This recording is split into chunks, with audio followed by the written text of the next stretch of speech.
చదువు విలువ గురించి నేను ఒక ఉదాహరణ చెప్తాను. అప్పటికి భారతదేశానికి స్వాతంత్రం రాల.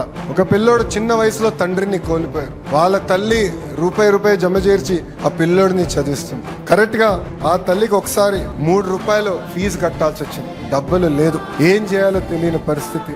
ఏకంగా పుట్టింటి వాళ్ళు ఇచ్చిన ఆనాడు పట్టు చీరని తాకట్టు పెట్టి ఆ ₹3 తీసుకుని ఆ పిల్లోడికి మంచి పాఠాలు చెప్పించింది. అది చూసి ఆ పిల్లోడిలో కసి పెరిగింది. బాగా చదవాలి, ఆ చీర తిరిగి మా అమ్మకి ఇప్పించాలని ఒక బ్యారిస్టర్ అయ్యాడు. ఏకంగా ఒక పేపర్ కి ఎడిటర్ అయ్యారు ఆ వ్యక్తి అహర్నిశలు కష్టపెట్టారు. స్వాతంత్రం కోసం పోరాడి భారతదేశానికి స్వాతంత్రం తీసుకొచ్చిన వ్యక్తి. ఏకంగా ఆంధ్ర రాష్ట్రానికి తొలి ముఖ్యమంత్రిగా నిలబడిన వ్యక్తి.